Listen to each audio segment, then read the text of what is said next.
Friends कैसे हैं? आशा करता हूँ बहुत अच्छे होंगे और फिर से आप लोगों का जो है आरआरबी ग्रुप डी एग्ज़ाम के लिए प्रिपरेशन फिर से स्टार्ट कर दिया गया है। कुछ प्रॉब्लम आ गया था बीच में जिसके कारण आपके क्लास मैंने जो है यहाँ पे बंद कर दिया था। थोड़े से प्रॉब्लम था, अब जो है प्रॉब्लम पूरा ही सॉल्व हो चुका है और हम लोग फिर से जो है स्टार्ट कर दिए हैं अपना क्लास आज से। तो जिन्होंने भी क्लास को ज्वाइन नहीं किए हैं, ठीक है, तो बिल्कुल आप लोग जो है 10 AM पे आपको डेली ही क्लास प्रोवाइड होगा। तो ये आपको याद रखना है, 10 AM पे डेली ही आपको क्लास में आना है और बेहतर तरीके से अपने तैयारी को मजबूत बनाना है, ठीक है। फुल मॉक टेस्ट देखेंगे जिसमें आप लोग के रीजनिंग, फिर मैथ, फिर जो है जीके और फिर जो है साइंस, एक ही जगह पे आपके पांचों सब्जेक्ट, चारों सब्जेक्ट के जो है क्वेश्चन मिलेंगे। करंट अफेयर भी रहेगा। बिल्कुल आप लोग यहाँ पे जैसे पेपर आता है 100 क्वेश्चनों का, वैसा मैं यहाँ पे आपको कराने वाला हूँ। तो बिल्कुल अगर आप सिलेक्शन लेना चाहते हैं आरआरबी ग्रुप डी में इस बार, तो बिल्कुल इस क्लास को मिस मत कीजिएगा, अंत तक देखिएगा। 100% है कि आपको यहाँ से प्रश्न बिल्कुल एग्जाम हॉल में देखने को मिलेगा, ठीक है। तो चलिएगा वीडियो को स्टार्ट करते हैं ज़्यादा समय नहीं लेते हुए। पहले हम लोग रीजनिंग के प्रश्नों से स्टार्ट करेंगे, फिर जो है आपके साइंस, फिर जो है आपके जीके, फिर जो है आपके मैथ के प्रश्नों को सॉल्व करेंगे। तो अंत तक बने रहिएगा। और आप लोगों से एक रिक्वेस्ट है कि आपके लिए मैंने जो है ये मॉडल सेट बनाने में बहुत ज़्यादा मेहनत लगता है, तो प्लीज़ आप लोग वीडियो को लाइक कर दीजिएगा, ठीक है, ताकि इस तरीके जितना भी आप लोग लाइक करते हैं उसके अकॉर्डिंग हम लोगों को वीडियो बनाने में मोटिवेशनल मिलता है, ठीक है। और जिन्होंने भी चैनल को सब्सक्राइब नहीं किया है, तो फ्री में जो है आप लोगों के क्लासेज मात्र एक यही यूट्यूब चैनल है जहाँ पे कराया जा रहा है। तो आप इस चैनल को सब्सक्राइब करके रखिएगा ताकि एक भी वीडियो जो है आपसे मिस ना हो। तो चलिएगा, पहला जो है प्रश्न आपके सामने रीजनिंग का है कि उस वेन आरेख को चुनिए जो दिए गए वर्गों के बीच के संबंध को जो है निरूपित करता है। मतलब आपको ये बताना है कि यहाँ पे लिखा हुआ है बुद्धिमान, गरीब और जो है ईमानदार, इसके बीच वेन डायग्राम क्या होगा। मॉडल सेट है ग्रुप डी के लिए। बिल्कुल आपको हर एक प्रश्न के लिए, जैसे कि पहले क्लास में आप लोगों ने देखा होगा 10 सेकंड का समय देता था, आज भी 10 सेकंड का समय मिलेगा, क्योंकि आप अपने मन से मॉडल सेट को बनाइए। 10 सेकंड का समय है। बिल्कुल आपका उत्तर आना चाहिए पहले का जो है ए हो रहा है कि बी हो रहा है कि सी हो रहा है कि डी होगा। आप कमेंट बॉक्स में अपना उत्तर जरूर बताएं, बेहतर होगा। बहुत बेहतरीन प्रश्न है, बिल्कुल आपके एग्जाम हॉल में आने वाले प्रश्न है। इस टाइप के एक प्रश्न अब पूछता है वेन डायग्राम वाले ग्रुप डी में। तो देखिए इसको किस तरीके से सॉल्व करेंगे। देखिए ये हो जाएगा ईमानदार, ठीक है। मान लिया कि ये कौन है, ईमानदार है। अब देखिए ईमानदार व्यक्ति क्या गरीब होते हैं? तो कहिएगा, देखिए सारे ईमानदार व्यक्ति तो गरीब नहीं है, लेकिन कुछ ईमानदार व्यक्ति क्या है, गरीब है। कुछ ईमानदार व्यक्ति गरीब होते हैं, ठीक है। सारे ईमानदार व्यक्ति को गरीब हम लोग नहीं बोल सकते हैं। तो यहाँ पे आपको इस तरीके से रिलेशन, उसके बाद से यहाँ पे बोल रहा है, सॉरी बुद्धिमान दिया था ना। देखिए ये बुद्धिमान लोग हो गए। बुद्धिमान में कुछ लोग बुद्धिमान जो है गरीब भी होते हैं। बुद्धिमान है पर आप गरीब भी हैं, इस तरीके से रिलेशन होता है, ठीक है। सारे बुद्धिमान लोग अमीर थोड़ी ना है। उसके बाद से कह रहा है यहाँ पे कि ईमानदार, ठीक है। ईमानदार लोग क्या गरीब होते हैं? बिल्कुल ईमानदार लोग गरीब होते हैं, पर सारे ईमानदार लोग नहीं। बुद्धिमान लोग यहाँ पे ईमानदार होते हैं, कहिएगा कि जो है बुद्धिमान लोग ईमानदार होते हैं, लेकिन सारे बुद्धिमान लोग नहीं। तो इसमें कुछ कुछ का जो है रिलेशन बनेगा, इस तरीके से बुद्धिमान हो जाएगा, ठीक है, ईमानदार हो जाएगा। तो ये रिलेशन अब देख लीजिए आपको कहाँ पे दिख रहा है, बिल्कुल ऑप्शन नंबर डी में दिख रहा है, ठीक है। तो यहाँ पे जो है लॉजिक तीनों में कुछ कुछ वाला लगेगा, तो ऑप्शन नंबर डी यदि आपने बताया है तो बिल्कुल राइट उत्तर है। नेक्स्ट प्रश्न, अगला प्रश्न आपके सामने है और देखिएगा, बताने की कोशिश करेंगे। और चाहते हैं इस क्लास का जो है पीडीएफ लेना है, ठीक है। 100 प्रश्नों का पीडीएफ आपको फ्री में मिलेगा। पीडीएफ, तो ये पीडीएफ आपको कहाँ पे मिलेगा, फ्री है, ठीक है। क्योंकि आप को जो है रिवीजन करना है, बेहतर तरीके से तैयारी करना है, तो पीडीएफ आपको चाहिए, क्योंकि आप भूले ना, ठीक है। इन प्रश्नों को फिर आप अगर रिवीजन करना चाहते हैं तो आपको जो है इस वीडियो के डिस्क्रिप्शन में लिंक दिया गया होगा, उस लिंक पे जाइए, क्लिक कीजिए, सीधा ही आप जो आप जाइएगा मेरे ग्रुप से, व्हाट्सएप ग्रुप से जुड़ जाइएगा। वहीं पे आपको डेली ही क्लास भी मिलेगा और यहाँ पे डेली क्लास की पीडीएफ भी प्रोवाइड होती है। तो आप जाइए वहाँ पे, अगर आपसे चलेगा। आप देखिए यहाँ पे जो है इसको श्रृंखला को बनाइए। 441 से लिखा है 529, 529 से लिखा है 625, 625 से लिखा है 729, 729 के बाद से क्या होगा ये आपको बताना है। बताने की कोशिश करेंगे, बिल्कुल आपको समय दिया जाएगा 10 सेकंड का, परंतु दूसरे प्रश्न का उत्तर आना चाहिए। बताइएगा कमेंट बॉक्स में कि ए होगा कि बी होगा कि सी होगा कि डी होगा, कौन से उत्तर आने वाले हैं, बिल्कुल यहाँ पे जो है आपको बताना है। बताने की कोशिश करेंगे कि इस प्रश्न का जो है राइट उत्तर क्या होने वाला है। तो हमने यहाँ पे ये देखा, बिल्कुल आपको नजर आ रहा होगा कि 441 क्या होता है, तो कहिएगा 21 का वर्ग होता है। ठीक है, आपको अच्छे तरीके से मालूम होगा। 529 क्या होता है, तो 529 आपको 23 का वर्ग होता है। मैंने आपको बताया भी है कि आप कम से कम 1 से लेके 30 तक की संख्याओं के वर्ग याद रखिए। 625 किसका होता है, ये 25 का वर्ग होता है, आपको अच्छे तरीके से याद होगा। यहाँ पे 729 किसका होता है, तो ये 27 का वर्ग होता है। तो मैंने यहाँ पे देखा 21 से 23 लिखा है प्लस का 2, 23 से 25 लिखा है प्लस का 2, 25 से 27 लिखा है प्लस का 2, और 27 से 29 लिखा है प्लस का 2। तो यहाँ पे 27 से 29 कर लिया जाएगा और 29 का वर्ग यहाँ पे लिख दिया जाएगा। कितना होता है, तो कहिएगा 841। और बिल्कुल आपके राइट उत्तर 841 ऑप्शन नंबर सी में दिया गया है। तो आशा करता हूं कि ये प्रश्न आपको बहुत बेहतरीन तरीके से समझ में आ गया होगा, और ऐसे प्रश्न जब भी आपके एग्जाम हॉल में पूछे जाएंगे तो बिल्कुल आप लोग सिंपल तरीके से बना सकते हो। तो आप लोग बेहतर तरीके से यहाँ पे प्रैक्टिस करते रहिए, बहुत बेहतर स्कोर मिलेगा, क्योंकि बिल्कुल आपको एग्जाम हॉल में पूछे जाने वाले टाइप के प्रश्नों को मैं करा रहा हूँ। कह रहा है कि किसी निश्चित रूप से यहाँ पे पेज को जो यहाँ पे लिखा जाता है, तथा जो है पार्ट को जो है यहाँ पे लिखा गया है, कोडित किया है, तो उसी तरीके से आपको लॉजिक को जो है किस तरीके से कोडित किया जाएगा ये आपको बताना है। चलिएगा, समय जो है आपको बिल्कुल जो है स्टार्ट हो चुका है, और समय को मद्दे रखते हुए आप बिल्कुल जो है प्रश्न आते ही आप लोग उस पर टूट पड़िए। देखिए, ये जो है कोडिंग डिकोडिंग का प्रश्न है, बिल्कुल आपके 3 से 4 प्रश्न कोडिंग डिकोडिंग के देता है एग्जाम हॉल में, और होता ये सबसे इजी है। सबसे इजी चैप्टर रीजनिंग का यही है, क्योंकि इसमें जो है 2-3 तरीके होते हैं, मैंने आपको बताया भी है कि आप इनके कोड याद रखिए, इनके अपोजिट याद रखिए, कभी भी इसमें गलती नहीं होगा। तो चलिए इसको सॉल्व करते हैं। लिखा हुआ है PAGE, ठीक है, यहाँ से पता चल जाएगा कि ये किया क्या है, और इसके बदले में लिख रहा है KZTV।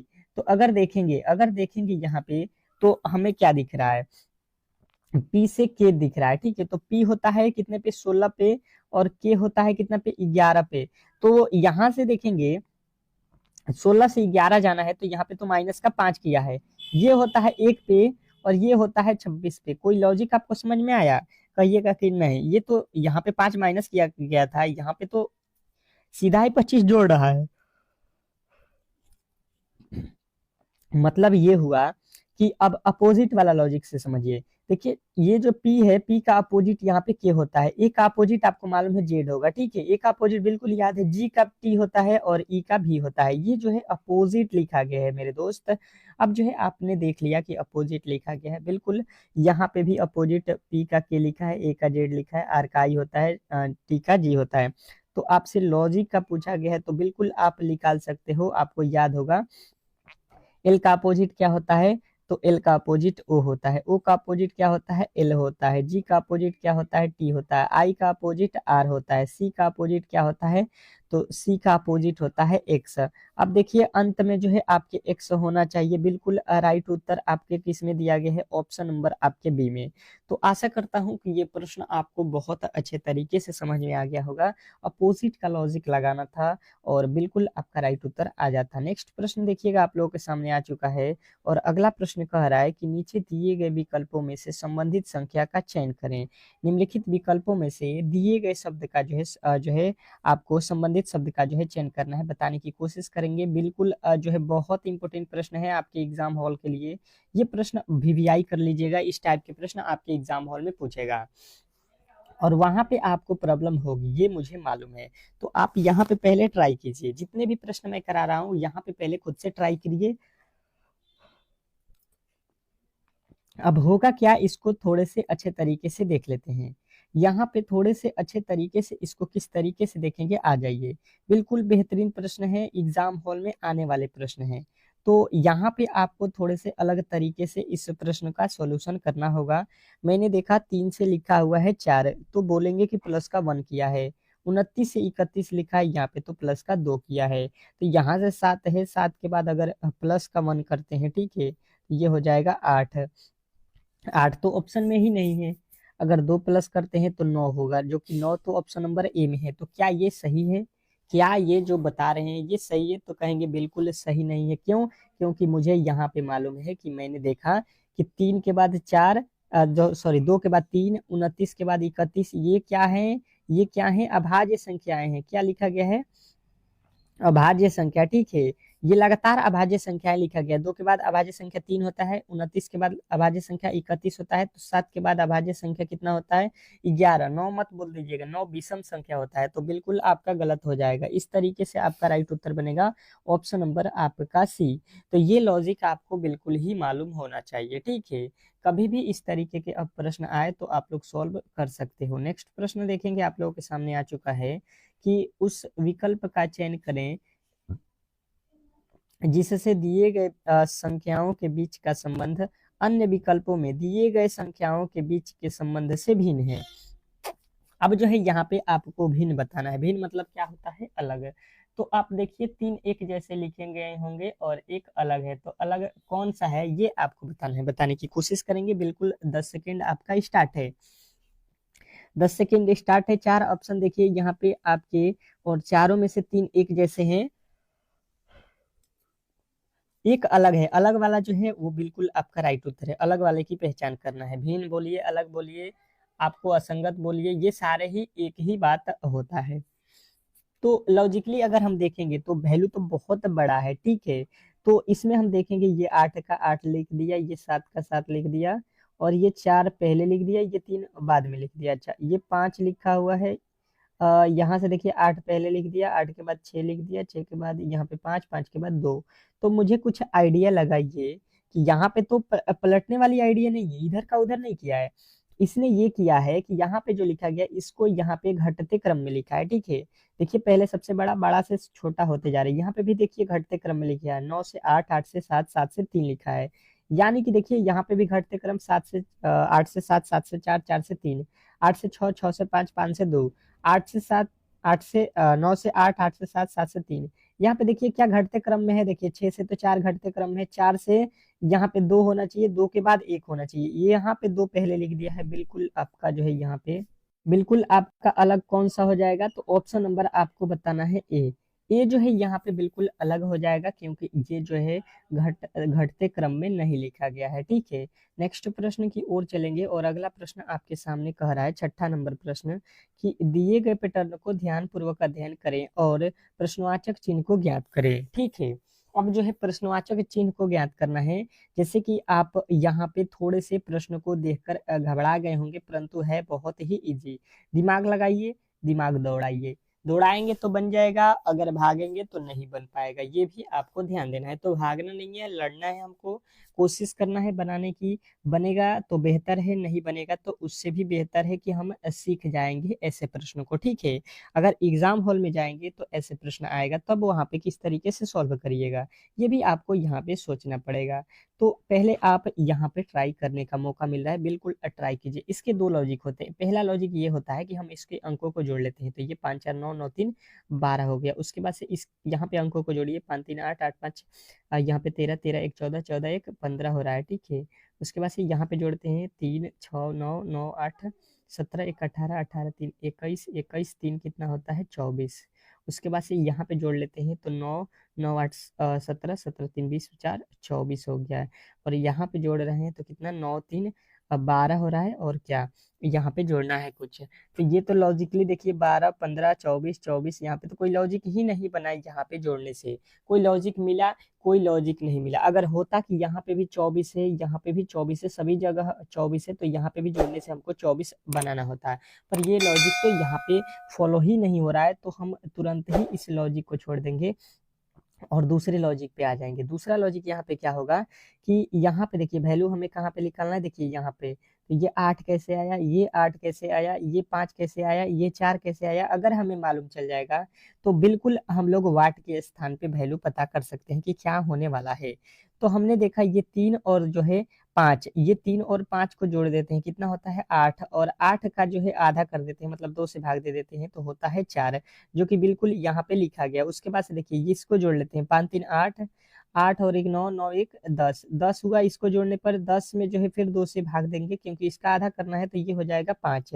उसी प्रकार यहाँ पे आ जाएंगे तो ये हो जाएगा 3, और 3 6 9, 9 1 10, 10 और 3 13, 13 3 16, 16 हो गया। 16 में जब भाग दे देंगे 2 से तो ये होता है 8, जो कि यहाँ पे लिखा गया। बात समझ में आपको बिल्कुल आ रहा होगा। तो अब जो है आपको वही करना है, यहाँ पे 2 और 7, 9 9 3 12 4 16 हुआ। 16 में जो है फिर आपको 2 से भाग देना है, तो 16 में 2 से भाग दीजिएगा, आपका हो जाएगा 8, जो कि यहाँ पे लिखा गया है। वही काम करना है यहाँ पे, 3 और 9, 9 3 कितना होता है आपका 12 होता है, और 12 में जब 2 से भाग दे देंगे तो यहाँ पे हमें कितना मिलेगा 6, और 6 देख लीजिए आपके कहाँ पे दिया गया है, ऑप्शन नंबर बी में। तो आशा करता हूँ कि ये प्रश्न आपको बहुत ही अच्छे तरीके से समझ में आ गया होगा, और इस तरीके के प्रश्नों को कभी भी आप लोग गलती नहीं करोगे। नेक्स्ट प्रश्न की ओर चलेंगे, और अगला प्रश्न पासे से रिलेटेड है। क्या कह रहा है कि निम्नलिखित पासों में अक्षर पी के विपरीत फलक पर कौन सी अक्षर होगी, बताने की कोशिश करेंगे। आपको मिलते हैं 10 सेकंड के समय, और ये 10 सेकंड अति महत्वपूर्ण है। बिल्कुल आपके एग्जाम हॉल में आने वाले प्रश्न यहाँ पे मैंने रखा हुआ है। बिल्कुल आपको 10 सेकंड में इसका जवाब देना है, क्योंकि मैंने पहले जो क्लास कराए हुए थे उसमें आपको पासे से प्रश्न बहुत ही अच्छे तरीके से मैंने कराया था। तो गलती की गुंजाइश तो होनी ही नहीं चाहिए मेरी क्लास में, क्योंकि फिर से हम लोग आ चुके हैं, और आपको अब डेली ही आपकी क्लास दोनों टाइम हो गई, 8 PM और 10 AM। ठीक है, 2 क्लास अगर डेली ही करते हैं, देखिए फ्री की क्लासेज हैं, और फ्री की क्लासेज आप लोग पसंद नहीं करते हो, वही पेड क्लासेज होंगे तो आप बिल्कुल उसको देखते हो और पढ़ते हो, क्योंकि उसमें आपने 500 1000 रुपया दिया हुआ है पढ़ने के लिए। पर फ्री में ये यूट्यूब चैनल आपको पढ़ा रहा है डेली ही, तो आपको ये पसंद नहीं है, पता नहीं क्यों आपको ये पसंद नहीं होते हैं। ठीक है, तो जो भी डेली क्लास करना चाहते हैं तो डेली ही आइए, फ्री में पढ़ना चाहते हैं तो ठीक है, कोई भी चार्जेज नहीं है आपके लिए, क्योंकि ये निःशुल्क आपके लिए मैंने स्टार्ट कर दिया है बैच। तो अब देखिए इसका रूल नियम मैंने क्या बताया था कि दो पासे को लीजिए, और दोनों पासों में कॉमन आपको ढूंढना है। कॉमन का मतलब ये हुआ कि दोनों पासों में कौन सा अक्षर दिखाई दे रहा है। मैंने यहाँ पे देखा जेड, यहाँ पे देखा जेड। अब जो है यहाँ पे 2 अक्षर यहाँ पे कॉमन मिल गया दोनों में, तो अब वहां से क्लॉकवाइज घूमेंगे, इसके आगे चलेंगे तो यहाँ पे हो जाएगा एस, और यहाँ से इसके आगे चलेंगे जेड के आगे क्लॉकवाइज चलेंगे तो वाई हो जाएगा, यानी कि एस का अपोजिट वाई हो जाएगा। यहाँ पे देखिए एक्स लिखा है इसके आगे, इसके आगे चलेंगे तो एक्स, एक्स का अपोजिट अब जो है इसके आगे चलेंगे तो क्या हो जाएगा टी। अब यहाँ पे जो बचा हुआ बात है, हमें निकालना है पी का। ठीक है, पी का निकालना है, तो यहाँ से देखिए ये यहाँ पे तो निकल गया। अब इन दोनों में कॉमन देख लीजिए, तो यहाँ पे एस है, यहाँ पे एस है। ठीक है, तो यहाँ से देखेंगे तो जेड का अपोजिट ये हो जाएगा टी। ठीक है, जेड का अपोजिट हो जाएगा टी, और यहाँ से देखिए टी का अपोजिट क्या हो जाएगा, यहाँ पे टी थोड़ी ना है, पी है ना, यहाँ पे टी है, टी का अपोजिट क्या हो रहा है, एक्स हो रहा है। ठीक है, हमसे पूछा गया है पी का अपोजिट, यहाँ से क्लॉकवाइज घूम जाइए, एक्स तो यहाँ से क्लॉकवाइज घूमिएगा तो टी, फिर उसके आगे चलिएगा पी तो यहाँ पे घूमिएगा तो यहाँ पे हो जाएगा जेड। तो जेड और पी एक दूसरे के अपोजिट हैं, तो आपको पी का अपोजिट पूछा गया है, तो आपका बिल्कुल राइट उत्तर यहाँ पे जेड होगा। नेक्स्ट प्रश्न की ओर चलेंगे, और अगला प्रश्न आपके सामने आ चुका है, बिल्कुल बेहतरीन प्रश्न है। और इस तरीके के प्रश्न जब भी आते हैं तो कोई भी सॉल्व करना नहीं चाहता, क्योंकि इसमें थोड़े से जो है परेशानी होती है बच्चों को। तो मैं चाहता हूं कि ये प्रश्न अगर आप करके आइएगा तो बिल्कुल आपका सिलेक्शन होगा, क्योंकि नॉर्मल प्रश्न सभी लोग करते हैं, तो सभी के कैटेगरी में आप भी आ जाइएगा, तो फिर तो वही बात हो गई ना, हमें कुछ अलग करना है, तो अलग प्रश्नों को भी सॉल्व करना पड़ेगा। तो चलिए 10 सेकंड का समय है, अगर आता है तो बिल्कुल सॉल्व कीजिए, नहीं आता है तो अच्छे तरीके से इसको समझ लीजिए, 5 स्टार लगा लीजिएगा, क्योंकि प्रश्न बहुत इंपॉर्टेंट है। ठीक है, कैलेंडर का है 7 जनवरी 2011 को सप्ताह का कौन सा दिन था, ये हमसे पूछा गया है। 7 जनवरी 2011 को कौन सा दिन था, ये हमें बताना है, बताने की कोशिश करेंगे।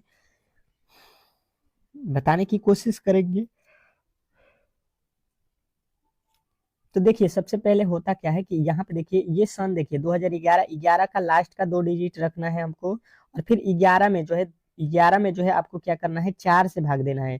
तो यहाँ पे जो है भाग कितना मर्त में लगेगा, 4 दूना का 8, 2, तो यानी कि 2 रखना पड़ेगा। ठीक है, यहाँ पे शेष से बहस नहीं है, यहाँ पे भाग कितने मर्त में लगता है ये आपको रखना होता है। ठीक है, यहाँ पे हो जाएगा 2। 2 के बाद से देखिए यहाँ पे क्या लिखा गया है, यहाँ पे लिखा है 7 जनवरी, तो 7 रख लीजिए। 7 के बाद से देखिए मतलब 7 जनवरी का निकालना है तो 7 डेट रख लीजिए। उसके बाद से देखिए यहाँ पे 2000 का जो है 2000 का कोड यहाँ पे देखिए, तो 2000 का कोड कितना होता है, यहाँ पे पहले जनवरी का लिख लीजिए। यहाँ पे 7 जनवरी है तो जनवरी महीने का कोड कितना होता है, 1। और यहाँ पे कितना लिखा गया है आप देख लीजिए। अब देखिए यहाँ पे आपका जो है क्या है, 2011 है, तो 2011 है तो 2000 का कोड कितना हो जाएगा यहाँ पे आपका, तो यहाँ पे 2000 का कोड कितना हो जाएगा, 6। तो अब जो है इसमें क्या करना पड़ेगा, आपको 7 से भाग देना पड़ेगा। अब देखिए यहाँ पे जोड़ लीजिए कितना हो रहा है, ये टोटल जोड़ेंगे तो हमें मिल गया 27 है। 27/7 करेंगे, 7 3 का 21, शेष कितना बचा, 6। तो 6 किसका कोड होता है, तो 6 देख लीजिए, पहले एक होता है रविवार का, एक होता है रविवार, 2 होता है सोमवार, और 3 होता है मंगलवार, 4 होता है बुधवार, 5 होता है बृहस्पतिवार, 6 होता है शुक्रवार। तो शुक्रवार आपका बिल्कुल राइट उत्तर हो जाएगा। उस दिन कौन सा दिन था, शुक्रवार। अब अगला प्रश्न देखिएगा, आप लोगों के सामने आ चुका है। कह रहा है यहाँ पे कि यदि किसी दिए गए वर्ष में 10 मई को सोमवार था तो उसी वर्ष में 11 जुलाई को सप्ताह का कौन सा दिन होगा, ये आपको बताना है। बताने की कोशिश करेंगे सभी लोग कि इस प्रश्न का जो है राइट उत्तर क्या होने वाला है। यदि किसी दिए गए वर्ष में 10 मई को जो है सोमवार था, ठीक है, तो उसी वर्ष में 11 जुलाई को सप्ताह का कौन सा दिन होगा, ये आपको बताना है। बताने की कोशिश करेंगे। बिल्कुल आसान प्रश्न है, ये तो आप लोग कर सकते हो, क्योंकि इसमें किसी भी कोड वोड का जरूरत नहीं है। ये सिंपल सा प्रश्न है और बिल्कुल आप सिंपल प्रश्नों को कर सकते हो, क्योंकि इसमें किसी तरीके के डाउट नहीं होता है। अब देखिए आपसे बोला क्या गया है, इसको सबसे पहले ध्यान से पढ़िए, तो ही आप इस प्रश्न को सॉल्व कर सकते हो। लिखा है कि यहाँ पे कौन सा, 10 मई, पहला आपका महीना है मई। मई के बाद से कहाँ पे जाना है आपको, जुलाई तक। तो मई के बाद से कौन सा महीना होता है, जून। जून के बाद आता है कौन सा, तो जुलाई होता है। ठीक है, जुलाई। अब देखिए यहाँ पे देखिएगा जुलाई आ गया। तो अब हमने ये देखा कि यहाँ पे महीने कितने दिन के होते हैं, तो ये होता है 31 दिन का, ये होता है आपका मई के बाद जून 30 दिन का, और ये होता है आपका कितना, 31 दिन का। तो अब यहाँ पे हुआ क्या है, ये समझ लेते हैं हम लोग बेहतर तरीके से। तो इसमें तो 10 मई हो गया है, तो 10 तारीख इसमें से घटा देंगे, 10 दिन घटा देंगे, तो ये तो बचेगा हमारा इसमें मई में 31 दिन, जून में 30 दिन, और यहाँ पे जुलाई में कितने दिन जाना है, जुलाई में देखिए कितने तारीख को बताना है, 11 तारीख, तो 11 तक ही जाएंगे। 31 का महीना होता है, इससे कोई दिक्कत नहीं है। अब इन सभी को जोड़ लेते हैं, तो ये कितना हो जाएगा, ये हो जाएगा 51 51, और यहाँ पे ये हो गया आपका टोटल मिला के कितना, 50, 51 51 और 11 62। 62 में कितने से भाग देंगे, 7 से। तो 7 से भाग देंगे, 7 8 56, 56 और 6 से 6 बच रहा है। तो अब देखिए यहाँ पे क्या दिन था, सोमवार था। सोमवार आज है तो सोमवार से 6 प्लस कर लीजिए, सोमवार के बाद से जोड़ लीजिए। पहला होगा सोमवार के बाद मंगलवार, दूसरा हो जाएगा बुधवार, तीसरा हो जाएगा बृहस्पतिवार, चौथा हो जाएगा शुक्रवार, पांचवा हो जाएगा शनिवार, और छठा हो जाएगा रविवार। तो यहाँ पे आपका जो उत्तर आएगा, ये कौन सा आ रहा है, रविवार। बिल्कुल आपका राइट उत्तर आएगा ऑप्शन नंबर ए। तो आशा करता हूँ कि ये प्रश्न भी आपको बहुत बेहतरीन तरीके से समझ में आ गया होगा, और ऐसे प्रश्नों को कभी भी आप लोग गलती नहीं करोगे। नेक्स्ट प्रश्न की ओर चलेंगे, और अगला प्रश्न बहुत इंपॉर्टेंट है। कह रहा है कि दोपहर 1:10 24 बज रहे हैं, ठीक है, सेकंड भी दिया गया है। तो घड़ी की घंटे एवं मिनट वाली सुई के द्वारा बनाए गए वाह्यत कोण कितना होगा, ये आपको बताना है। ठीक है, तो देखिए इसमें दो तरीके, एक बाह्यत कोण बोला गया है, एक तो यहाँ पे सेकंड में दिया गया है। तो लॉजिकली यहाँ पे आपको प्रॉब्लम तो होने वाली है। तो आपने तो देखा होगा मिनट और घंटे के बीच में, तो सबसे पहले सेकंड को हम मिनट में बदलेंगे। देखिए 10 मिनट तो लिखा गया है, उसमें 24 सेकंड है, तो 24 सेकंड को हम पहले मिनट में बदल लेते हैं। तो 24 इसमें क्या करेंगे, सेकंड में 60 से भाग देंगे। 6 के पहाड़े में 4 मर्त में कट जाएगा, 6 के पहाड़े में ये 10 मर्त में कट जाएगा। अब देखिए यहाँ पे 2 के पहाड़े में ये कट जाएगा 5 मर्द में, ये 2 के पहाड़े में 2 मर्द में। अब देखिए 5 के पहाड़ा 10 बार 50 और 2 52 बटा आपका कितना हो गया 5, 52/5 हो गया 52/5। इसको रखिए क्या है ये मिनट है, ठीक है, मिनट है 52/5। अब आपको यहाँ पे देखना है 52/5, आप याद रखिएगा 52/5, 52/5 आया है ना, ठीक है, यहाँ पे लिख देता हूँ। अब आपको जो है कोण बराबर सूत्र क्या होता है, कोण बराबर आप अच्छे तरीके से जानते हैं, कोण कैसे निकालते हैं, तो 11/2m-30h, ठीक है, ये आपको सूत्र मैंने पहले भी पढ़ाया हुआ है बहुत बेहतरीन तरीके से, तो आपको मालूम होगा ही होगा, ठीक है। ये कोण निकालने का सूत्र है, तो 11/2 एम का वैल्यू देखिए, मिनट मिनट की वैल्यू हमने यहाँ पे 10 मिनट 24 सेकेंड था, इसको तोड़ा तो कितना हो गया, ये हो गया आपका 52/5। उसके बाद से माइनस का 30h, एच का मतलब घंटा कितना है, तो 1 घंटा है, तो 1 लिख लेंगे। अब यहाँ से घटा दीजिए 2 के पहाड़े में कितना हो जाएगा 26, 26 हो जाएगा, 26×2 = 52। अब कट रहा है नहीं कट रहा है तो गुणा कर लीजिए, ये कितना हो जाएगा, ये कितना हो जाएगा, यहाँ पे लिख के भाग भी देना पड़ेगा, 11×6 = 66, 11×2 = 22 और 6 22×6 = 28 हो गया, ठीक है। और इसमें 5 से भाग देंगे तो कितना आएगा, तो ये हो जाएगा 5×5 = 25, 5×5 = 25 हो गया, और 3 3 बचा यानी 36, 5×7 = 35 पॉइंट हो जाएगा, यहाँ पे कितना पॉइंट हो जाएगा आपका, और यहाँ पे कितना बचेगा, एक, तो 5×2 = 10 हो गया, ठीक है। उसमें से घटाना कितना है, 30 से कम है 30 है, तो 30 घटा देंगे तो ये कितना हो जाएगा 27.2। हमें कोण कितना मिला 27.2। यहाँ पे तो उत्तर में आप देख रहे हैं तो बिल्कुल नहीं है, तो यहाँ पे देखिए ये सवाल में बोला गया है बाह्यम कोण। बाह्यम कोण का मतलब हुआ बाहरी वाला कोण, ठीक है। तो बाहरी वाला कोण बताना है तो हमें क्या करना पड़ेगा, पूरा जो कोण देखिएगा तो इसमें जो है आपको ये वाला 27 डिग्री का है, तो बाहरी वाला कोण मतलब ये जो बचा हुआ है ये निकलना है, तो टोटल कोण 360 डिग्री का बनता है, तो 360 में से 27.2 घटा देंगे, 360 टोटल ही एक वृत्त में कोण बनता है, उसमें से 27.2 हमको घटा देना है। ये कितना हो जाएगा, यहाँ पे हो जाएगा 2, और यहाँ पे हो जाएगा 332 पॉइंट, आपका 2 घटाएंगे तो 8 होगा ना, यहाँ पे कितना हो जाएगा 232.8 जो है आपका बिल्कुल राइट उत्तर हो जाएगा बाह्यम कोण। तो इस तरीके से इस प्रश्न को बनाना था, थोड़े से अलग तरीके का प्रश्न था, आशा करता हूँ कि ये प्रश्न भी आपको बहुत अच्छे तरीके से समझ में आ गया होगा। अगला प्रश्न कह रहा है, बहुत इजी है, कि परविंदर ऊपर से 107वां तथा नीचे से 150वां स्थान हो तो उस कक्षा में कितने छात्र हैं, ये आपको बताना है। अब ये प्रश्न अगर आपने नहीं बताया तो कौन से प्रश्न बताएंगे, बहुत इजी प्रश्न है, बिल्कुल 1 नंबर आपको इसी तरीके से फ्री में मिलता है, ठीक है। ऐसा प्रश्न आपके एग्जाम हॉल में दिया जाएगा, तो बिल्कुल आप लोग कर सकते हो, थोड़े से मेहनत की जरूरत है। बताइए इस प्रश्न का राइट उत्तर क्या होने वाला है, बेहतरीन है, बहुत बेहतरीन है, बिल्कुल आपके एग्जाम हॉल में आने वाला प्रश्न है। तो हम ऐसे प्रश्नों को सॉल्व किस तरीके से करेंगे, आइए यहाँ पे देख लेते हैं। इसका फॉर्मूला होता है एक, कि लेफ्ट प्लस राइट प्लस 1, ठीक है। ये एक लॉजिक होता है कि यहाँ पे left plus right plus 1 minus में होता है ना, यहाँ पे माइनस का 1 होता है, क्योंकि यहाँ पे जो है लेफ्ट और राइट दोनों में गिनते हैं, बराबर आपका जो है वैल्यू मिल जाएगा। एक तो ये लॉजिक हो गया, किस तरीके से, तो देखिए लेफ्ट मतलब होता है ऊपर से या नीचे से जो भी आपको बोला जाए उसको, एक को लेफ्ट मान लीजिए एक को राइट मान लीजिए, तो यहाँ पे 150 माइनस का 1 कर लीजिए, तो यहाँ पे देखिए क्या हो जाएगा, कि ये हो जाएगा आपका कितना, 7 में से 1 घटा दीजिए, कितना हो जाएगा 106 हो जाएगा, 107 की जगह पे उसमें 150 जोड़ दीजिए, कितना हो जाएगा ये 6, ये 5 और ये 2, 256 हो जाएगा, और 256 आपका बिल्कुल राइट उत्तर ऑप्शन नंबर बी में दिया गया है। अब इसको लॉजिकली भी आपको मैं बता सकता हूँ, ये तो हो गया आपका सूत्र, अगर सूत्र याद नहीं है तो क्या करेंगे, तो देखिए ये लॉजिक समझिए, ये ऊपर से कोई व्यक्ति है, इसको काउंट करेंगे तो यहाँ पे परविंदर है, ये 107 नंबर पे है, ठीक है। और इसी को अगर नीचे से काउंट कर रहे हैं, ठीक है, नीचे से अगर काउंट कर रहे हैं इसको, तो ये हो रहा है यहाँ पे 150 नंबर, 150वां स्थान पे हो रहा है, ठीक है। यहाँ पे इसका स्थान कितने पे चला जा रहा है 150 पे। तो अब हमने देखा यहाँ पे ये, कि देखिए यहाँ पे परविंदर जो है एक ही व्यक्ति खाड़ था, ठीक है, एक बार इसको ऊपर से गिन लिए हैं, एक बार नीचे से गिन लिए हैं, इसलिए ये 2 बार काउंट हो गया है, तो इसको टोटल जोड़ेंगे तो 7, 5 और यहाँ पे 257, और परविंदर 2 बार काउंट हुआ है, देख लीजिए, एक बार ऊपर से आए हैं परविंदर तक, एक बार नीचे से, तो 2 बार काउंट हो गया, इसलिए एक घटा देंगे तो 256 इसका बिल्कुल राइट उत्तर हो जाएगा। आप इस तरीके से भी बना सकते हो, ठीक है।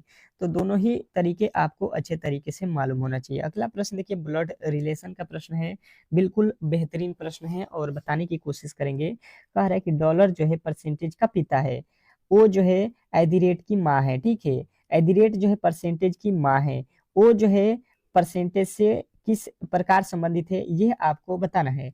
अब बताने की कोशिश करेंगे सभी लोग कि इस प्रश्न का जो है सही उत्तर क्या होने वाला है। बेहतरीन है, बिल्कुल आपके एग्जाम हॉल में आने लायक ये प्रश्न है। तो बताएंगे कि इस प्रश्न का जो है राइट उत्तर क्या होने वाला है। इंपॉर्टेंट है, बहुत इंपॉर्टेंट प्रश्न है, बिल्कुल आपको यहाँ पे ब्लड रिलेशन आने चाहिए। देखिए परसेंटेज यहाँ पे ले लीजिए, परसेंटेज हो गया, परसेंटेज के पिता कौन है तो डॉलर है, ठीक है, ये हो गया डॉलर। अब कह रहा है यहाँ पे कि ओ जो है एदिरेट की माँ है, तो ओ और एदिरेट मुझे तो मालूम नहीं है, तो इन दोनों को कोई भी हमें आइडिया नहीं है। आगे पढ़ते हैं, एदिरेट जो है परसेंटेज की माँ है, एदिरेट जो है एदिरेट आपके कौन है परसेंटेज की माँ, यानी कि ये तो इसके पिता है तो प्लस रखिए, और इनकी माता जो है इनसे जो शादी होगा यहाँ पे हो जाएगा माता कौन, एदिरेट, ठीक है। तो ये हो गई माता, ठीक है। अब बात समझिएगा, ये हो गया परसेंटेज, परसेंटेज के पिता और परसेंटेज के माता मिल गए। अब यहाँ पे बोला गया है इस लाइन में, देखिए ओ जो है एदिरेट की माँ है, ओ जो है एदिरेट, एदिरेट यहाँ पे इसकी माँ कौन है, ओ हो गया, ठीक है। यहाँ पे माँ है तो माइनस लिखिए। अब कह रहा है ओ जो है परसेंटेज से किस प्रकार संबंधित है, परसेंटेज से किस प्रकार संबंधित है, देखिए से किससे लगा है यहाँ से हमको पता करना है। ये हो गया परसेंटेज, और परसेंटेज से ओ तक जाना है, तो यहाँ पे देखिए इसकी ये कौन है माँ, और माँ की ये है माँ, तो माँ की माँ को आप क्या बोलते हैं तो कहिएगा नानी बोलते हैं। अपने माँ के माँ को आप क्या बोलते हैं, नानी बोलते हैं। बिल्कुल आपका राइट उत्तर बन जाएगा ऑप्शन नंबर जो है बी। आशा करता हूँ कि ये प्रश्न आपको बहुत ही अच्छे तरीके से समझ में आ गया होगा, और ऐसे प्रश्नों को कभी भी आप लोग गलत नहीं करोगे। अगला प्रश्न देखिएगा आप लोगों के सामने आ चुका है, और कह रहा है कि एक व्यक्ति अपने घर से उत्तर दिशा में 15 किलोमीटर जाता है, फिर जो है दाईं तरफ मुड़ता है और 10 किलोमीटर जाता है, फिर से जो है दाएं तरफ मुड़ता है और 15 किलोमीटर जाता है, फिर से दाएं तरफ 3 किलोमीटर जाता है और जो है रुक जाता है। तो बताइए घर से प्रारंभिक बिंदु से कितनी दूरी पर वह व्यक्ति है, ये आपको बताना है। दिशा से रिलेटेड प्रश्न है, बिल्कुल ही गलत नहीं होना चाहिए, गलती की कोई भी गुंजाइश नहीं होनी चाहिए। आपको इस प्रश्न का राइट उत्तर बताना है। बताने की कोशिश करेंगे कि इस प्रश्न का जो है राइट उत्तर क्या होने वाला है।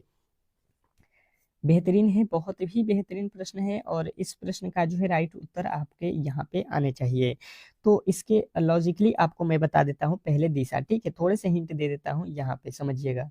ये दिशा आपको समझना है, ऊपर होता है उत्तर, नीचे होता है दक्षिण, ये होता है पूरब, और ये होता है आपका पश्चिम, ठीक है। दिशा मालूम हो गया, अब बिल्कुल ही आप बना सकते हो। जैसे बोला गया है, पहला लाइन पढ़िए, उत्तर दिशा में 15 किलोमीटर, मान लीजिए कि हम यहाँ पे खड़े हैं, ठीक है, तो यहाँ से उत्तर दिशा में चलेंगे तो ऊपर चलेंगे, ये हो गया आपका 15 किलोमीटर, ठीक है। अब बोल रहा है यहाँ पे आप समझने की कोशिश करेंगे कि फिर दाएं तरफ मुड़ता है, तो दाहिना साइड इसका ये वाला हिस्सा हुआ, ठीक है। और दाहिना साइड में बोला गया है कि आपको भाई साहब 10 किलोमीटर चलना है, 10 किलोमीटर चला, फिर से जो है दाएं मुड़ता है, ठीक है। दाहिना तरफ इसका फिर किधर होगा, नीचे की तरफ, तो नीचे आ जाएगा वो बिल्कुल।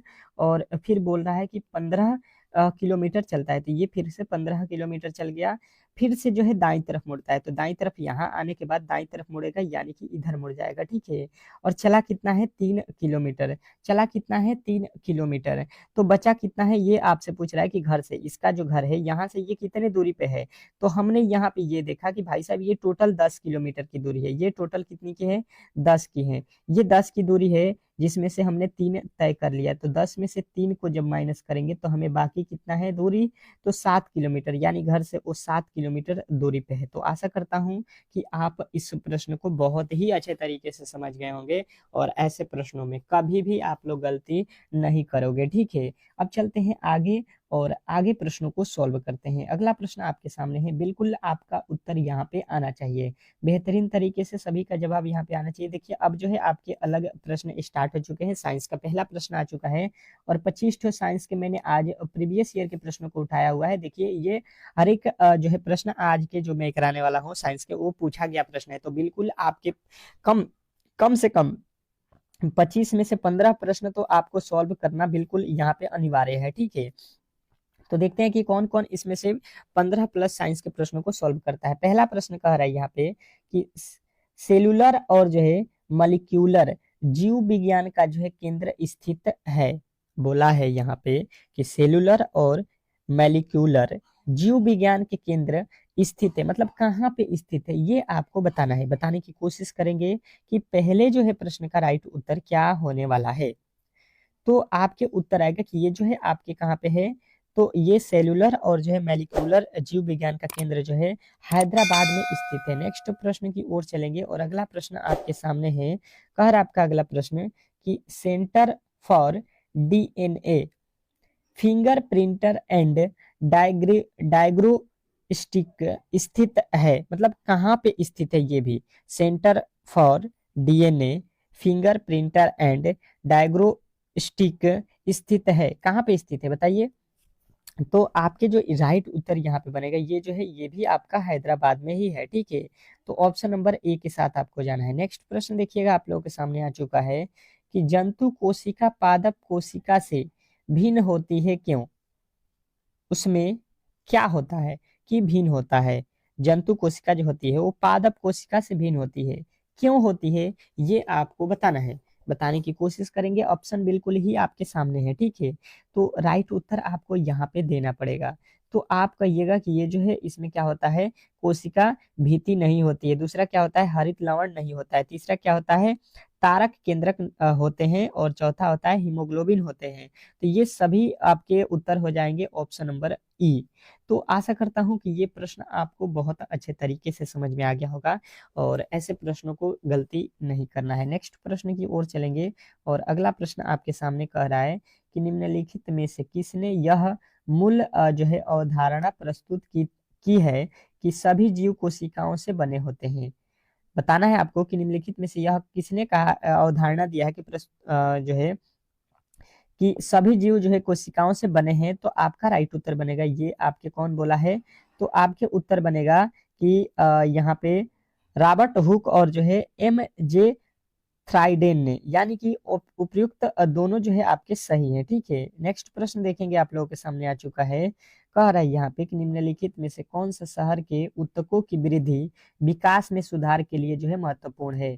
तो ये जो है आपको याद रखना है कि प्रोटीन जो है क्या करता है, ये उत्तकों के विकास के सुधार में महत्वपूर्ण भूमिका निभाता है। नेक्स्ट प्रश्न देखिए, कह रहा है कि प्रोटीन के निर्माण में आधारभूत इकाई होते हैं। प्रोटीन के निर्माण में आधारभूत जो है आधारभूत इकाई क्या होता है, बताने की कोशिश करेंगे सभी लोग। छठे नंबर प्रश्न पे हम लोग आ चुके हैं। तो आपका राइट उत्तर होगा एमिनो अम्ल। एमिनो अम्ल जो है क्या करता है, प्रोटीन के निर्माण में आधारभूत इकाई होता है। नेक्स्ट प्रश्न देखेंगे आप लोगों के सामने। देखिए सारे प्रश्न ही आपको लिखा गया होगा कब का पूछा गया है, ठीक है। प्रोटीन बनने के लिए एमिनो अम्ल की आवश्यकता होती है। प्रोटीन बनाने के लिए एमिनो अम्ल की जो है आवश्यकता होती है। तो हम बोलेंगे कि यहाँ पे कितने की आवश्यकता होती है, तो बोलिएगा यहाँ पे 20 जो है 20 एमिनो अम्ल की आवश्यकता होती है। ऑप्शन नंबर सी के साथ आपको जाना है। अगला प्रश्न कह रहा है कि एमिनो अम्ल मिलते हैं। एमिनो अम्ल जो है कहाँ पे मिलते हैं, देखिए ये पूछा गया है इलाहाबाद 2000 जो है ये 2025 में किसमें, जीएस और जो है ईसीआरसी में, ठीक है। तो ये भी प्रश्न बहुत इंपॉर्टेंट है क्योंकि इम्यूनो अम्ल पूछ दिया प्रश्न है, तो पूछा हुआ प्रश्न आपको ध्यान में रखना है प्रोटीन में, ठीक है। इम्यूनो अम्ल कहाँ पे मिलते हैं, प्रोटीन में। नेक्स्ट प्रश्न देखिए आप लोगों के सामने आ चुका है। अनुवांशिकी उत्परिवर्तन किसमें होता है। अनुवांशिकी उत्परिवर्तन किसमें होता है बताइएगा। ये कोलकाता में पूछा गया प्रश्न है, बिल्कुल आपके उत्तर आना चाहिए। ये जो है क्रोमोसोम में होता है, ठीक है। नेक्स्ट प्रश्न देखेंगे आप लोगों के सामने आ चुका है कि जीन परिवर्तन किसमें होता है। जीन परिवर्तन किसमें होता है, बताने की कोशिश करेंगे सभी लोग कि जीन परिवर्तन किसमें होता है। 10वें नंबर प्रश्न पे हम लोग आ चुके हैं और 10वें का राइट उत्तर यहाँ पे क्या होने वाला है, तो डीएनए जो है आपका बिल्कुल राइट उत्तर हो जाएगा ऑप्शन नंबर ए। नेक्स्ट प्रश्न देखिएगा आप लोगों के सामने आ चुका है कि डीएनए संश्लेषण का प्रतिपादन किसने किया था। डीएनए संश्लेषण का प्रतिपादन किसने किया था, बताने की कोशिश करेंगे सभी लोग कि डीएनए संश्लेषण का जो है प्रतिपादन जो है रॉबर्ट वर्ग ने किया था। सॉरी, यहाँ पे डीएनए का कौन किया था, तो आपको बताना है कर्ण वर्ग जो है किया था। ठीक है, अगला प्रश्न देखिए आप लोगों के सामने आ चुका है। क्या कह रहा है आपका अगला प्रश्न, मानव शरीर में क्रोमोसोम की संख्या कितनी होती है? मानव शरीर में क्रोमोसोम की संख्या जो है आपको बताना है। तो मानव शरीर में क्रोमोसोम की संख्या आपको मालूम होगा 46 या 23 जोड़े बोलना है। ठीक है, नेक्स्ट प्रश्न देखेंगे आप लोगों के सामने आ चुका है। कह रहा है कि किसके द्वारा अनुवांशिकता के विज्ञान को जो है अनुवांशिकी कहा गया है? किसके द्वारा अनुवांशिकता के विज्ञान को अनुवांशिकी कहा गया है? बताइएगा। 13 नंबर प्रश्न का जो है राइट उत्तर क्या होने वाला है? तो आपके जो राइट उत्तर बनेगा यहाँ पे डी हो जाएगा, ड्यूल बेटन्स ने। ठीक है, नेक्स्ट प्रश्न देखिएगा आप लोगों के सामने आ चुका है कि आरएनए का जो है मुख्य कार्य क्या है? आरएनए का जो है मुख्य कार्य आपसे पूछा गया है, तो हम कहेंगे कि प्रोटीन संश्लेषण में सहायता करता है। ठीक है, प्रोटीन संश्लेषण में ये क्या करता है? सहायता करता है। अगला प्रश्न कह रहा है कि राइबोसोम का मुख्य कार्य है। राइबोसोम का जो है मुख्य कार्य क्या है, ये आपको बताना है। बताने की कोशिश करेंगे। बिल्कुल 15वें प्रश्न पे आ चुके हैं। आपका राइट उत्तर होगा प्रोटीन संश्लेषण का। ठीक है, नेक्स्ट प्रश्न देखिएगा आप लोगों के सामने आ चुका है। आत्महत्या की थैली किसे कहा जाता है? आत्महत्या की थैली जो है किसे कहा जाता है, बताने की कोशिश करेंगे सभी लोग कि 16 नंबर प्रश्न का राइट उत्तर क्या होगा। तो लाइसोसोम को जो है आत्महत्या की थैली कहा जाता है। ठीक है, नेक्स्ट प्रश्न देखिएगा आप लोगों के सामने आ चुका है कि निम्नलिखित में से हरगोविंद खुराना जो है को किस आविष्कार के लिए जो है सम्मानित किया गया? तो ये जो है आपको बताना है नाइट्रोजन क्षारों का जो है संश्लेषण के लिए। ठीक है, नेक्स्ट प्रश्न देखिए आपके सामने आ चुका है। डीएनए का मूल इकाई है, मात्रक है। ठीक है, डीएनए का जो है मूल मात्रक क्या है, ये आपको बताना है। बताने की कोशिश करेंगे। तो आपका राइट उत्तर होगा न्यूक्लियोटाइड्स। ठीक है, ऑप्शन नंबर आपका सी जो है इस प्रश्न का राइट उत्तर होगा। अगला प्रश्न कह रहा है कि डीएनए संरचना का जो है मॉडल किसने दिया? डीएनए संरचना का मॉडल जो है किसने दिया? बहुत इंपॉर्टेंट प्रश्न है कि डीएनए संरचना का मॉडल किसने दिया? तो आपका उत्तर बनेगा यहाँ पे वाटसन और जो है क्रिक ने। ठीक है, नेक्स्ट प्रश्न देखेंगे आप लोगों के सामने आ चुका है कि एकल स्टैंड वाले जो है डीएनए अणु कहाँ मिलते हैं? एकल स्टैंडर्ड वाले डीएनए अणु कहाँ मिलते हैं? तो आपके राइट उत्तर यहाँ पे क्या बनेगा? तो आपके राइट उत्तर बनेगा, ये हो जाएगा आपका बैक्टीरियोफेज में। ठीक है, अगला प्रश्न कह रहा है यहाँ पे कि अगला प्रश्न देखिएगा यहाँ पे कह रहा है निम्न में से कौन सी जांच एक बच्चे के पिता का जो है निर्धारण करता है? निम्नलिखित में से कौन सी जांच जो है एक बच्चे के पिता का जो है निर्धारण करता है, ये आपको बताना है। तो ये होता है आपका कौन सा? DNA fingerprint. डीएनए फिंगरप्रिंट जो है जांच करता है। नेक्स्ट प्रश्न देखिए आप लोगों के सामने आ चुका है कि जीन का आकार होता है, जीन का जो आकार है वो कैसा होता है? बताइए कि जीन का आकार कैसा होता है? तो आपका राइट उत्तर बनेगा यहाँ पे कि स्पार्क कार के आकार का होता है। स्पार्क कार का जो है आकार के होता है। अगला प्रश्न देखिए कह रहा है कि किसी आबादी में जीनों की कुल योग्य होते हैं? किसी आबादी में जीनों की कुल योग्य जो है होता है, चाहे कहते हैं, तो आप कहिएगा कि ये आपका जो है जीन वस्ती कहलाती है। ठीक है, नेक्स्ट प्रश्न कह रहा है कि जेनेटिक इंजीनियरिंग तकनीकी से निम्नलिखित में पहले किसे जो है बनाया गया? तो यहाँ पे जो है सबसे पहले ट्रांसजेनिक जो है बैक्टीरिया को बनाया गया। ठीक है, नेक्स्ट प्रश्न देखिए और अंतिम प्रश्न है साइंस का। कह रहा है कि एक कोशिका साइटोप्लाज्म जिस जो है झिल्ली से जुड़ी रहती है वह है, तो वह झिल्ली कौन सी है? तो आपको बताना है कि वह झिल्ली है आपका प्लाज्मा झिल्ली। तो यहाँ पे 25 क्वेश्चन हम लोगों ने यहाँ पे देख लिया। ठीक है, अब चलते हैं यहाँ पे जीके जीएस के प्रश्नों की ओर। और जीके जीएस के प्रश्न आपके स्टार्ट हो चुका है। पहला ही प्रश्न कह रहा है कि भारत का प्रवेश द्वार किस राज्य को कहते हैं? तो भारत का प्रवेश द्वार जो है आपको मालूम है कि मुंबई को कहा जाता है, यानी कि महाराष्ट्र बोलिए या मुंबई बोलिए। नेक्स्ट प्रश्न देखिए, बिल्कुल 20 प्रश्न करेंगे, बहुत ही कम समय में करेंगे, तो फटाफट से इन प्रश्नों को आपको देखते चलना है कि किसी एशिया का जो है ज्योतिपुंज कहा जाता है? किसे जो है एशिया का ज्योतिपुंज कहा जाता है, ये आपको बताना है।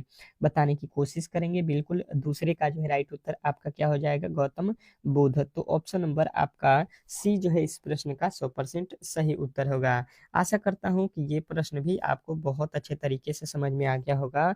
और अगला प्रश्न कह रहा है, अशोक के शिलालेख किस लिपि में लिखे गए हैं?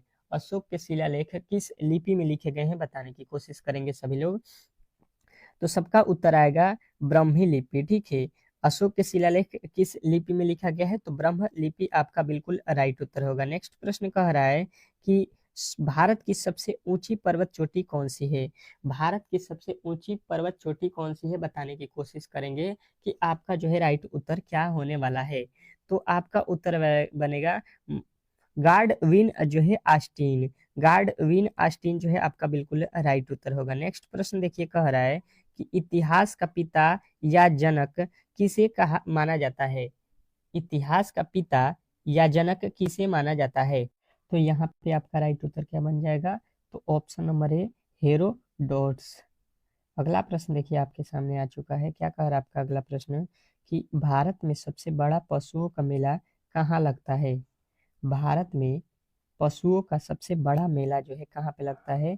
तो आपके उत्तर बनेगा यहाँ पे सोनपुर का मेला। ठीक है, सोनपुर ऑप्शन नंबर ए जो है आपको याद रखना है। ये कहाँ पे पड़ता है ये बताइएगा, किस राज्य में ये पड़ता है सोनपुर, ये आपको कमेंट बॉक्स में बताना है। नेक्स्ट प्रश्न देखिएगा, कह रहा है कि सीमांत गांधी के नाम से किसे जाना जाता है?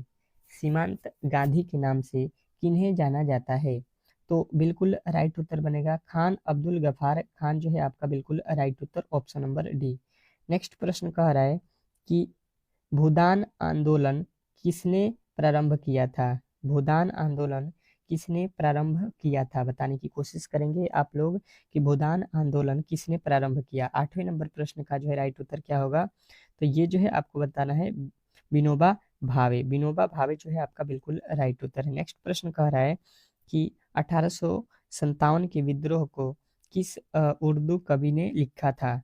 1857 के विद्रोह को किस उर्दू कवि ने लिखा था? तो आपका राइट उत्तर बनेगा यहाँ पे मिर्जा गालिब ने। नेक्स्ट प्रश्न देखिएगा आप लोगों के सामने आ चुका है कि गांधी इरविन समझौता किससे जो है संबंधित है? गांधी इरविन समझौता जो है किससे संबंधित है? तो आपका राइट उत्तर बनेगा असहयोग खिलाफत आंदोलन। अगला प्रश्न कह रहा है यहाँ पे कि वर्ष 1919 में जलियांवाला बाग हत्याकांड कहाँ पर हुआ? जलियांवाला बाग हत्याकांड 1919 में कहाँ पे हुआ है? तो आपका राइट उत्तर बनेगा यहाँ पे अमृतसर में। ठीक है, नेक्स्ट प्रश्न देखिएगा, कह रहा है कि किसने कहा था तुम मुझे खून दो मैं तुम्हें आज़ादी दूंगा? तो ये तो नारा आपने सुना होगा कि तुम मुझे खून दो मैं तुम्हें आज़ादी दूंगा, सुभाष चंद्र बोस ने कहा था। ठीक है, नेक्स्ट प्रश्न देखिए आप लोगों के सामने आ चुका है कि संयुक्त राष्ट्र महासभा में हिंदी में भाषण देने वाले पहले भारतीय कौन थे? तो हिंदी में भाषण देने वाले पहले भारतीय अटल बिहारी वाजपेयी थे। नेक्स्ट प्रश्न देखिएगा, कह रहा है कि वर्तमान समय संयुक्त राष्ट्र संघ के कितने देश सदस्य हैं? वर्तमान संयुक्त राष्ट्र संघ के कितने सदस्य जो हैं? तो ये आपको बताना है कि 193 है। नेक्स्ट प्रश्न देखिएगा आप लोगों के सामने आ चुका है कि वास्को डिगामा कहाँ का जो है रहने वाला था? वास्को डिगामा कहाँ का रहने वाला था? तो आपका राइट उत्तर यहाँ पे बनेगा कि वास्को डिगामा एक पुर्तगाली था। नेक्स्ट प्रश्न देखिए आपके सामने आ चुका है कि विश्व में सर्वाधिक जनसंख्या वाला देश कौन सा है? विश्व में सबसे अधिक जनसंख्या वाला देश कौन सा है? तो आपको मालूम होगा कि यहाँ पे जो है सबसे नंबर 1 पे हो गया है आपका भारत। नेक्स्ट प्रश्न पे देखिएगा आप लोगों के सामने आ चुका है कि भारत में पंचवर्षीय योजना की शुरुआत कब हुई? भारत में पंचवर्षीय योजना की शुरुआत कब हुई? तो 1951 जो है आपका बिल्कुल राइट उत्तर होगा। अगला प्रश्न कह रहा है कि श्वेत क्रांति का संबंध निम्नलिखित में से किससे है? श्वेत क्रांति का संबंध निम्नलिखित में से किससे है? तो ये जो है आपको बताना है दूध उत्पादन से क्या होता है? श्वेत क्रांति का संबंध होता है। नेक्स्ट प्रश्न देखिए, कह रहा है कि राष्ट्रीय विकास परिषद का जो है अध्यक्ष कौन है? राष्ट्रीय विकास परिषद के जो है अध्यक्ष कौन है?